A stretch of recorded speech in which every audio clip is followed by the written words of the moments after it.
আসসালামু আলাইকুম রহমতুল্লাহি ওবরাকাতুহু। সম্মানিত দর্শক, ইন্টারনেট একটি খবর বেশ ভাইরাল আকারে ঘুরে বেড়াচ্ছে। এই খবর কি কোনো বট বাহিনী প্রচার করছে, নাকি ডক্টর মোহাম্মদ ইউনূসের লোক, নাকি কোনো সংগঠন, নাকি এমনি এমনি এই খবর প্রচারিত হচ্ছে, অথবা এই খবরে কোনো বেসিক এবং ফান্ডামেন্টাল সত্যতা রয়েছে? আমি বলতে পারবো না। খবরটা হলো এই যে এইবার ডক্টর মোহাম্মদ ইউনূস তিনি জাতিসংঘের মহাসচিব হচ্ছেন। তো আলোচনা হচ্ছে, ইউনূসের যারা ভক্ত তারা তো মহা খুশি যে স্যার এটা হতেই পারেন। জাতিসংঘের যিনি বর্তমান মহাসচিব আছেন জনাব অ্যান্থনি গুতেরেস, তিনি শিক্ষাগত যোগ্যতায় বয়সে ডক্টর মোহাম্মদ ইউনূসের কাছে শিশু।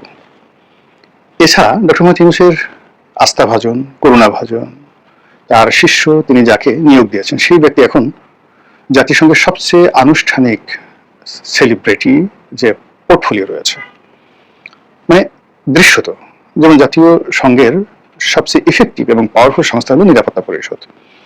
সেটির 5 জন স্থায়ী সদস্য আছে, আপনারা সবাই জানেন, এবং সেখানে নিরাপত্তা পরিষদের যারা সদস্য, ওই নিরাপত্তা পরিষদের যিনি চেয়ারম্যান থাকেন, কার্যকরী কমিটির যারা সদস্য থাকেন, তারা অত্যন্ত শক্তিশালী।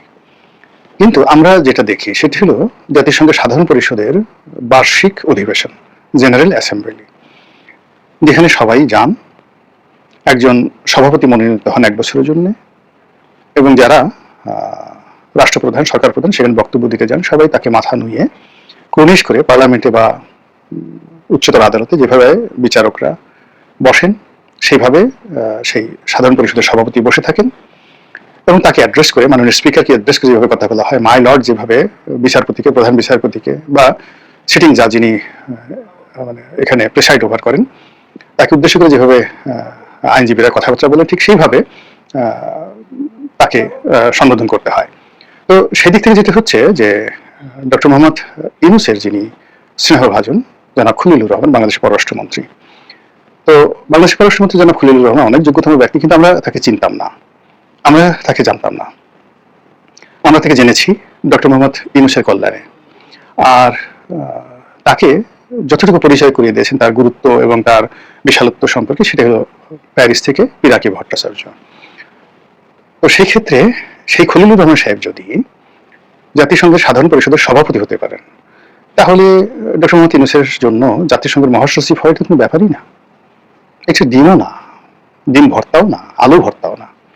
এটা উনি চাইলেই হতে পারেন, এটা ওনার যারা লোকজন তারা বিশ্বাস করে, এবং উনি যাদেরকে তৈরি করেছেন ওনার চারিপাশে, এটা এক ধরনের ইংরেজিতে একটি শব্দ আছে, সেডাকশন, মানে সবাইকে মোহবিষ্ট করে, মোহগ্রস্ত করে তুমি কেমন করে গান করো হে গুণী।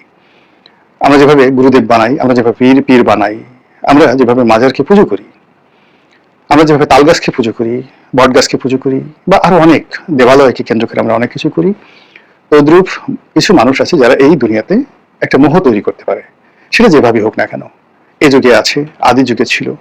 তো সেই দিক থেকে আপনি ধরুন ভগবান রজনীশ, আমেরিকার মতো জায়গাতে তার কোটি কোটি ভক্ত। আবার স্বামী বিবেকানন্দ, সারা দুনিয়াতে তার কোটি কোটি ভক্ত ছিল। তো সেই দিক থেকে ডক্টর মোহাম্মদ ইউনূস তিনিও একটা মোহমুগ্ধ আন্তর্জাতিক ভক্তকুল তৈরি করেছেন, যারা আনকন্ডিশনালি তাকে ভালোবাসে। তিনি যা বলেন তাই তারা শুনতে চায়, তিনি কাঁদলে তারা কাঁদে, তিনি হাসলে তারা হাসে, তিনি নাচতে বললে তারা নাচে, এবং এটা আমি নিজে দেখে আসছি। এটা মানে আমি না দেখে বিশ্বাস করতে পারতাম না। যেমন ধরুন, আমি বেশ কিছুদিন কাজ করেছি আমেরিকার একটা গ্রাম পৌরসভা আছে, মাউন্ট প্রসপেক্ট, শিকাগো শহর থেকে 20-25 কিলোমিটার দূরে। তো সেখানে আমার যে ল্যান্ড লেডি ছিলেন, আমি যে বাড়িতে থাকতাম, ভদ্র মহিলা একজন ফরেস্টার জেনারেলের কন্যা, অসম্ভব রূপবতী। আপনি একে তো আমেরিকান, তার উপর তার চেহারাটা ঠিক মধুবালার মতো, পিয়ার কিয়া তো ডরে নাকি, এইরকম সুন্দরী একজন মহিলা, ডবল মাস্টার্স করা জর্জ ওয়াশিংটন ইউনিভার্সিটি থেকে। তো সেই মহিলা যখন জানলেন আমি বাংলাদেশে বাড়ি, তিনি প্রথমে বললেন যে তুমি ডক্টর মোহাম্মদ ইউনূস দেশের লোক, তোমাকে কি তিনি চিনেন? আমি বললাম হ্যাঁ, উনি আমাকে চিনেন।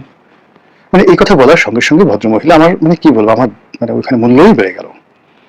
তারপর বললো যে আমার খুব জীবনের একটা শখ তার সঙ্গে একটু দেখা করানো, তার সাথে কথা বলা। আমি বললাম ঠিক আছে, তুমি এক কাজ করো, বাংলাদেশে আসো, আমি যখন বাংলাদেশে যাবো আমি তোমার সঙ্গে তার মিটিং করে দেবো। এবং মানে এমন একটা ব্যাপার যে বিশ্বাস করেন, সে মনে হলো যেন আকাশের চাঁদ হাতে পেয়েছে।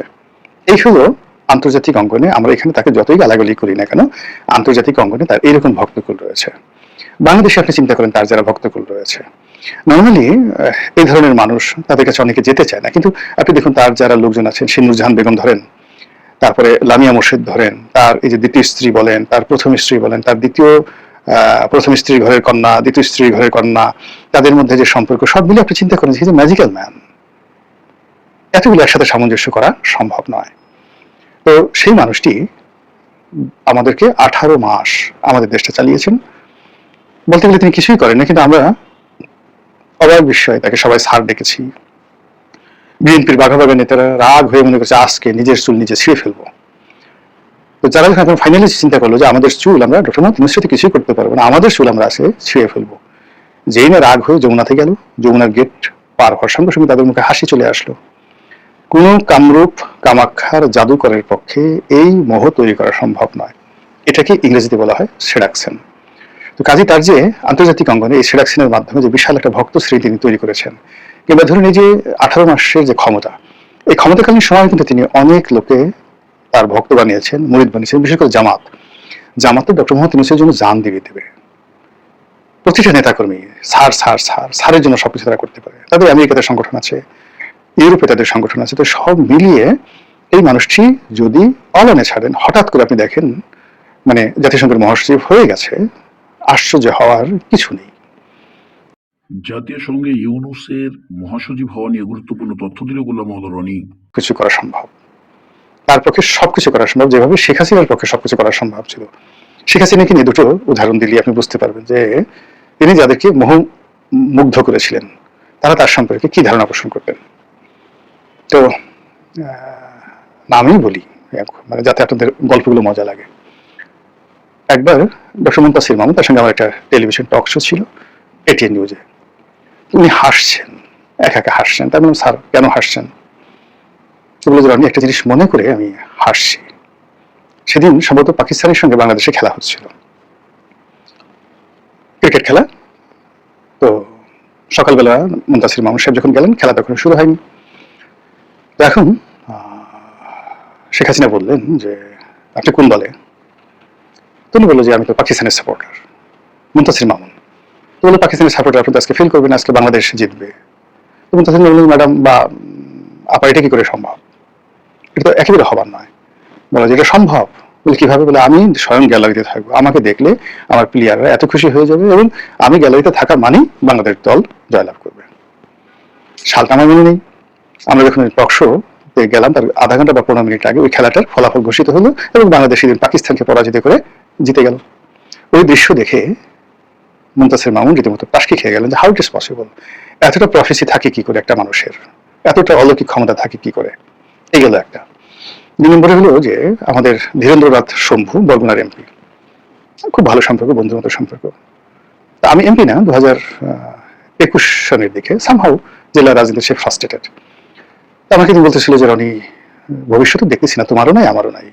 আমি বললাম যে কেন? দিন যত যাচ্ছে শেখ হাসিনার ক্ষমতা বাড়ছে, বুদ্ধি বাড়ছে, চেহারা বাড়তেছে, শক্তি বাড়তেছে, কোনো কিছু তো ঘাটতি লক্ষ্য করতেছি না। গেল এটা ধীরেন্দ্রনাথ শম্ভুর কথা। এবার আসেন ঢাকা বিশ্ববিদ্যালয়ের 2 জন মানে ভাইস চ্যান্সেলর। একটা অনুষ্ঠানে আমি ছিলাম, আমার পাশে এই যে বিখ্যাত ভাইস চ্যান্সেলর যিনি মানে যাকে সমালোচিত হয়েছেন চা সমোসা সিঙ্গারা এই নামে, তো তিনি আমার পাশে বসছেন। আর একটু দূরে তিনি বসছেন হলো ডক্টর আরিফিন সিদ্দিকী সাহেব। তো ডক্টর আরিফিন সিদ্দিকী সাহেবের সঙ্গে আমার ব্যক্তিগত সম্পর্ক দীর্ঘদিনের, কিন্তু ওই যে বর্তমান যিনি ভাইস চ্যান্সেলর ছিলেন সেই সময়টাতে তার সঙ্গে আমার ব্যক্তিগত পরিচয় ছিল না, কিন্তু আমার ছোট ভাই ডাইরেক্ট টিচার তিনি, আর তার ছেলে এবং আমার ছেলে ঢাকা কলেজে একসঙ্গে পড়তো। তো তিনি আমার সঙ্গে খুব ভাব জমালেন, কথা বললেন যে রনি ভাই, আপনার ভাই আমার ডিপার্টমেন্টের ছাত্র, ইতিহাসের ছাত্র বা ইসলামিক ইতিহাসের ছাত্র, আমি আপনার ছেলে আমার ছেলে একসাথে পড়তো, আমি আপনার খুব ভক্ত, খুব ইত্যাদি ইত্যাদি কথাবার্তা বলছে। আমি দুষ্টুমি করে বললাম যে আপনি আমার সাথে এত আন্তরিকতা নিয়ে কথা বলছেন, আমি তো এখন আর যাকে বলে আওয়ামী লীগে নেই, আমি তখন বিএনপিতে। তো ওই যে আরিফিন সিদ্দিকী সাহেব তিনি যদি দেখেন আর গিয়ে নেত্রীকে বলে দেন যে আপনার ভাইস চ্যান্সেলর গোলাম মোল্লা রনির সাথে এভাবে গলাগলি করতেছে। তো উনি আমার কথাটা শুনে ভয় পেয়ে গেলেন, বললেন যে আপনি ঠিকই বলেছেন রনি ভাই, আরিফিন সিদ্দিকের পক্ষে এটা সম্ভব, হি ক্যান ডু এভরিথিং। আর আরিফিন সিদ্দিকী যদি এই কথা বলে তাহলে শেখ হাসিনা বিশ্বাস করবেন তার পক্ষে সবকিছু করা সম্ভব।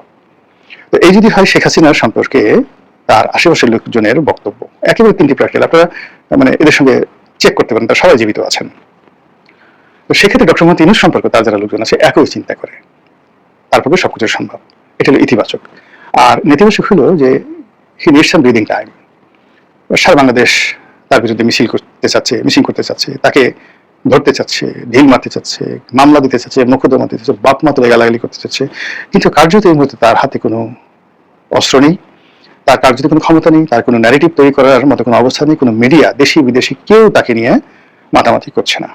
তার একটা ফেসবুক পেজ আছে, সেখান থেকে মাঝে মধ্যে সে বিবৃতি দিচ্ছে, ইউনূস সেন্টারের পক্ষে বিবৃতি দিচ্ছে, তাও মানে এটার কতটা লাইক হলো এটা যেন মানুষ দেখতে না পারে, এই জন্য ওটা অফ করে রাখা হয়েছে। এই হলো তার বাস্তবায়ন অবস্থাটা। সেক্ষেত্রে যেহেতু তিনি মার্কেটিং এর মানুষ, প্রতিপক্ষকে ভয় দেখানো, তার কদর সৃষ্টি করা, অন্তত পক্ষে 1-2 মাস 3 মাসে যে যতদিন পর্যন্ত জাতিসংঘের মহাসচিব নতুন মহাসচিব দায়িত্ব গ্রহণ না করেন ততদিন পর্যন্ত যদি মানুষকে ভয় দেখানো যায়, ইভেন তারেক রহমানকে ভয় দেখানো যায়, শেখ হাসিনাকে ভয় দেখানো যায়, দিল্লিকে ভয় দেখানো যায়, নরেন্দ্র মোদীকে ভয় দেখানো যায়, তাহলে সেটা তার জন্য একটা বিরাট প্রাপ্তি, হলেও হতে পারে আবার নাও হতে পারে। মহান আল্লাহ আমাদের সবাইকে হেদায়েত দান করুন এবং হেফাজত করুন। আসসালামু আলাইকুম ওয়া রাহমাতুল্লাহি ওয়া বারাকাতুহু।